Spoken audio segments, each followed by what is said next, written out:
오늘도 우리 사는 이야기 찾아주셔서 감사합니다. 사연자분이 보내주신 이야기 시작해볼게요. 안녕하세요. 저는 20대 후반의 여성입니다. 그리고 요양병원에서 일하고 있고 주로 하는 일들은 호스피스 병동의 환자분들을 돌보는 일을 하고 있어요. 호스피스 병동에서 일하면 많은 사연을 듣게 되잖아요. 세상엔 정말 많은 사연이 있구나 하고 알게 되기도 하고 그 사연들 중에 제 사연도 참 변곡적인 많은 인생이구나 싶습니다. 저희 어린 시절은 가난했습니다. 달동네에 살면서 가정환경이 좋을 수 있다는 건 동화 같은 이야기일 수 있어요. 저희 집도 달동네에서 흔히 들리는 고성방가의 한몫을 하던 집이었고 온 동네가 밤마다 두들기는 소리로 핑퐁을 하기도 했거든요. 집은 가난했지만 엄마와 아빠 밑에서 자랐습니다.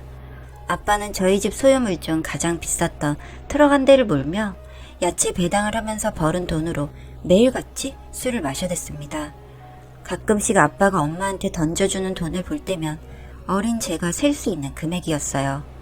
아마 술 사먹고 남은 돈을 줬던 거겠죠. 그리고 술을 마신 날은 어김없이 휘둘리는 소나기에 엄마와 저는 방바닥에 처박히기 일쑤였습니다. 매일이 너무 아팠고 괴로웠어요. 어떤 날은 너무 오래 맞아서 기절을 하고 눈을 떴을 땐 동네 한의원 방 한 구석에서 눈을 뜬 적도 많습니다. 엄마와 함께 눈을 뜨면 저절로 몸을 챙겨 집으로 향하곤 했습니다. 아무도 불쌍히 보지 않더라고요. 그 마을에선 별 유난스러운 일도 아니었거든요. 그래도 아빠가 일이라도 생기는 날이면 며칠은 둘이서 편안히 잠을 자보기도 했습니다. 그렇게 저는 조금씩 자랐고 아빠의 폭력은 여전했습니다. 한의원에 가는 것도 학교에서 무시당하는 것도 익숙하듯 아빠의 폭력도 익숙해졌으면 좋았을 텐데 세상에서 가장 무서웠습니다. 너무너무 무서워서 생각이란 걸 할 수 있었을 때 엄마에게 우리 도망가자. 엄마 너무 무서워. 우리 도망가서 살자 했지만 왜인지 엄마는 도망가지 못했고 저도 따라 도망다니지 못한 채 언제나 들어올까 전전긍긍하며 방문 앞을 쳐다보는 버릇을 가져버렸습니다. 하지만 언제부턴가 아빠의 눈빛이 조금 이상했습니다.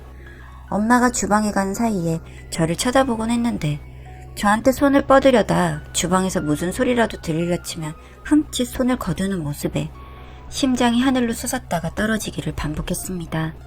그때부터 아빠를 쳐다보기 두려웠습니다. 그러던 어느 날 엄마가 잠시 시장에 간 사이 아빠가 집에 들어왔습니다. 술에 가득 취한 채로. 하필이면 이때 엄마도 없는데 너무 무서워 꼼짝을 못하고 있는데 아빠가 절 찾더라고요. 태희야, 이리 나온나. 그 좁은 방구석에서 피할 데가 있을 리가요. 어릴 때 장롱에 숨었다가 한의원에 실려 나간 이후로는 장롱엔 얼씬도 못했단 말이에요. 숨을 것은 장롱뿐이었는데 방황은 짧았고 좁은 주방 마루에 앉아 술병을 든 아빠 손을 조심히 쳐다보며 앉아있는데 아빠의 술주정이 폭력 말고도 다른 게 있는지 몰랐어요. 갑자기 혼잣말을 하더라고요. 나중에 잘 들었는지 물어볼까봐 열심히 들었는데 아빠가 엄마를 만났을 때부터 이야기를 하는 거였어요.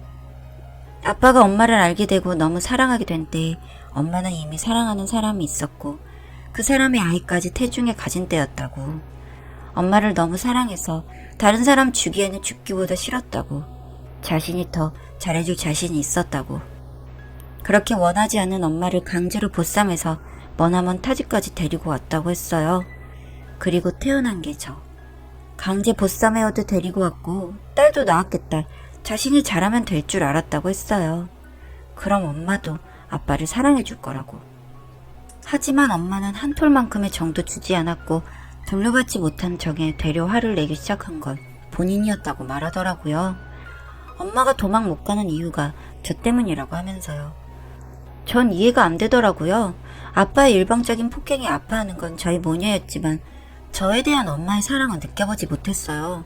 그런 얄궂은 달동네에 살면서도 자기 자식 귀한 듯 행세하던 아줌마들보다 엄마는 뭔가 다르더라고요. 그냥 제 생각이지만 그때 엄마는 나 때문에 자신의 팔자가 꼬였다고 생각하는 것 같았어요. 네가 왜 나를 안 닮았는지 아나? 네 엄마가 내를 사랑했으면 니는 내 딸이다. 근데 니는 내 딸이 아니야. 네가 네 애미를 닮아 예쁘지. 그래, 내 딸은 아니지만. 그 이야기를 듣고 있는데 술을 마셔 충혈된 아빠의 눈빛이 이상했어요. 저를 정말로 딸로 보는 것 같지 않은 눈빛에 가만히 앉아있으면 안 된다고 머릿속에서 빨간 종을 울리더라고요. 어떻게 밖으로 뛰쳐나왔는지도 모르게 제가 갈 수 있는 먼 곳으로 도망쳤습니다. 그렇게 저는 집에서 나온 것이죠. 솔직히 고등학교도 제대로 졸업하지 않은 여자가 고상할 만한 일을 할 수가 있었을 리가요. 처음은 숙식 제공해주는 식당 일부터 다녔는데 사실 집에서 도망 나온 여자인 게 티가 났는지 돈을 제대로 안 주는 나쁜 어른들을 꽤 겪었습니다. 그런저런 일을 전전하다가 숙식을 제공해주는 간병인 일을 어쩌다 하게 됐는데 제가 했던 그 많던 일 중에서 가장 사람 취급을 해주는 일이더라고요. 어리다고 무시하고 손잡는 것도 맘대로 잡고 쳐다보는 눈빛들도 이상했던 그런 일들과는 다른 게 일만 제대로 하면 선생님, 김쌤 이런 호칭까지 붙여주면서 잘 부탁한다고 인사까지 해주는 일은 처음이었습니다. 그때부터는 계속 간병인 일만 해왔습니다. 간병인 일 정말 힘든 곳입니다. 히스테릭해질 대로 히스테릭한 사람들도 천지고 네 맘도 내 맘도 아닌 갈대같이 구는 사람도 별나게 텃세를 부리는 사람도 많았어요. 온갖 오줌 냄새, 똥 냄새에 씻겨도 줘야 하고 수치스러워 하시지 않게 속옷도 잘 입혀드려야 하고 매일 100번은 루틴되는 옛날 얘기도 재미나게 들어줘야 합니다. 말한 것보다 말 못한 괴로움이 많지만 저는 다른 일을 시도할 만큼 마음의 여유가 없었어요. 그렇게 시작된 간병인 일이 입소문을 타고서 부자 동네에 나이 많은 어른들 중에 폭 맞아 쓰러지신 분의 간병인을 구한다며 하여 소개를 받았고 찾아간 부잣집에서 면접을 본 후 일을 시작했고 수입도 꽤 높았습니다. 아마 제 평생에 월급날이란 것도 따로 정해져 있고 월급날 다음 날까지 월급들이 남아있던 때도 요때가 처음일 거예요.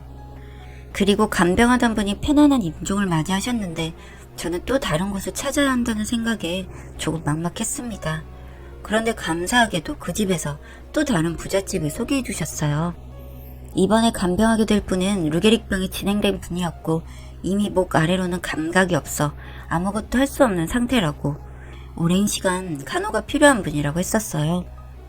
그분이 주신 주소를 찾아가는데 문 앞에서 문을 열어준 건 할아버지셨습니다. 할아버지라고 하기엔 그렇고 딱 제 아빠 나이 정도 되었나 싶은 분이었죠. 그분은 제게 몇 가지를 물었습니다. 면접 비슷한 건가 보다 하고 대답을 했죠. 그러면서 환자는 자신의 와이프이고 자기는 남편이라고 소개를 하시더군요. 말을 이어가는 눈빛이나 목소리, 전반적인 분위기가 와이프를 아주 많이 사랑하고 아끼는 분 같았습니다. 그래서 생각했죠. 병에 걸렸어도 이분은 행복한 사람이라고요. 여튼 그렇게 면접 비슷한 걸 보고 나서 제가 마음에 드셨는지 와이프를 만나러 가자고 하시더군요. 걸어서 그분이 계시다는 방으로 들어갔고 그분은 휠체어에 앉아서 창 쪽을 바라보고 계시더군요. 남편분이 다가가서 어깨를 두드리더니 여보, 새로운 간병인이 왔어요.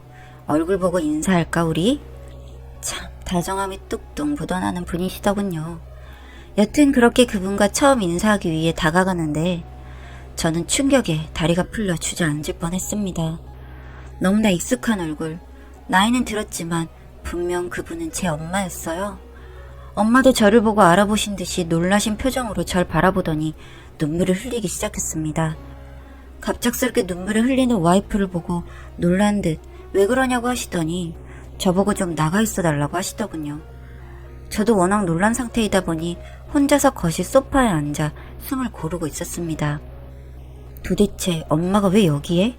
그리고 저 남자가 지금 한 집에서 여보 당신 하면서 살고 있고 그 다정하게 아내라고 말하는 그 남자가 엄마의 남편이라고? 달동네에서 나와 폭력을 견디며 살았던 엄마가 이런 부잣집 사모님이라고? 거기에 루게릭병까지? 정말 이게 무슨 일인지 아무리 생각해봐도 정리가 안 되더라고요. 그런 생각도 잠시 그 남편분이 나오셔서는 저보고 안사람이 부른다면서 돌아가 보라고 하더군요. 저도 물어볼 게 너무 많았기 때문에 곧장 그 방 안으로 들어갔습니다. 저는 엄마를 보며 내가 잘못 본 거 아니지? 엄마 맞지? 맞아 태희야 엄마야. 이게 도대체 무슨 일이야? 지금 여긴 어디고 같이 사는 저 남자는 누구고 엄마 왜 그러고 있어? 저는 참지 못하고 질문만 막 쏟아내고 말았습니다. 저는 사실 엄마를 만나게 된다면 엄마가 정말 싫다고 말하려 했습니다. 어릴 때의 원망이 너무나 커서 그런 상태로 나를 왜 내버려뒀는지, 왜 도망가지 않아서 내가 이렇게밖에 못 살았는지 그런 원망들이 떠올라 그냥 그 집에서 나와버릴까 했습니다. 그런데 또 한편으로 궁금하더군요. 그렇게 도망 나오고 어떻게 됐는지, 그리고 어떻게 이곳 부잣집에 있는 건지, 아직 얼굴은 마비되지 않아 표정이 여실히 살아있는 엄마에게 어떻게 된 거냐고 물어볼 수밖에 없었죠. 엄마는 제 물음을 듣고 있다가 차분히 이야기를 시작하셨습니다. 수년 전 엄마는 술주정뱅이에게서 제가 도망간 것을 알게 됐고 본인도 도망 나왔다고 하시더군요. 아빠의 말대로 저 때문에 맞으면서도 도망가지 못하고 버릴 수 없어서 참고 참았다고. 그리고 사랑했던 그 남자를 찾아 헤매었다고요.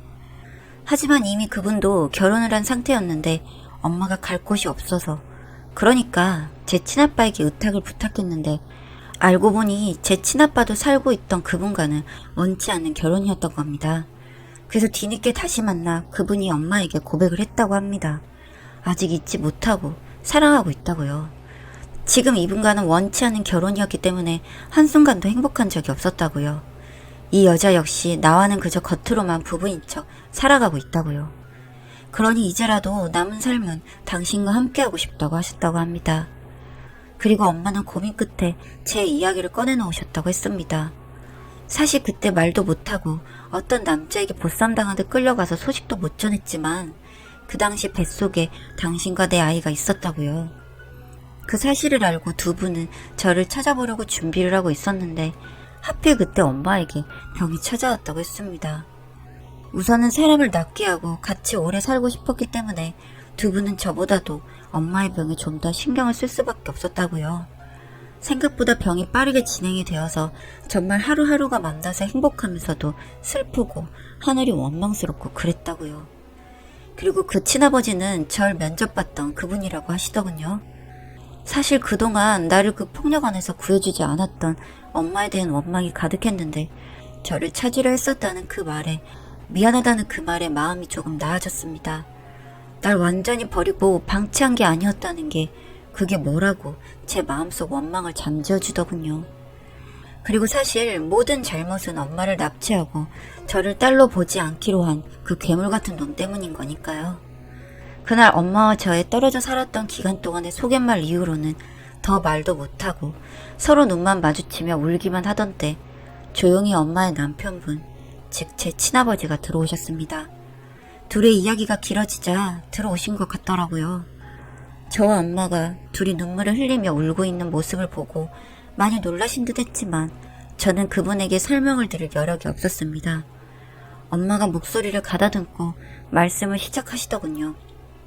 여보, 이 아이가 당신과 나 사이의 그 아기야. 내가 진흙탕에 버리다시피 하고 온 그 아이. 이렇게 내 목소리라도 낼 수 있을 때 이렇게 찾아와 줬어, 여보. 뭐라고?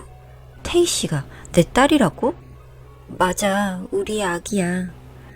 말이 끝나는 순간 그분이 달려와서 저를 안아 일으키셨고 제 얼굴을 빤히 바라보시더니 굵은 눈물을 흘리기 시작하셨습니다. 미안하다고요. 처음부터 날 알아주지도 못했고 힘들게 살아오게 해서 미안하다고요. 조금이라도 빨리 찾았어야 했는데 이렇게 돼버리고 나서야 만나게 되어 마음이 아프다고요. 그렇게 한참은 무릎을 꿇고 오시더니 자리를 털고 일어나셨습니다. 우리 딸 한번 안아보자. 그렇게 저는 너무너무 많이 늦어버렸지만 제 진짜 가족을 찾게 되었습니다. 한편으로는 엄마의 목소리가 남아있을 때 이렇게 만난 게 너무 다행이라는 생각과 왜 이제서야 우리는 만나게 되었는지에 대해 억울하기도 했던 것 같습니다. 그렇게 여러 날을 보내고 엄마와 아빠와 시간을 보내면서 조금씩 그 억울함은 풀리기 시작하더군요. 저는 검정고시도 다시 보고 늦은 나이에 간호대학에도 합격을 했습니다. 간호학과를 졸업하고 행복했던 그날 이후 얼마 안 되어 엄마는 그렇게 아빠와 제 곁에서 떠나셨습니다. 준비된 이별이었지만 많이 슬펐습니다. 하지만 저는 또 한 번 힘을 내기로 했습니다. 제 곁엔 저를 아주 많이 사랑해주시고 응원해주시는 아빠가 계시니까요.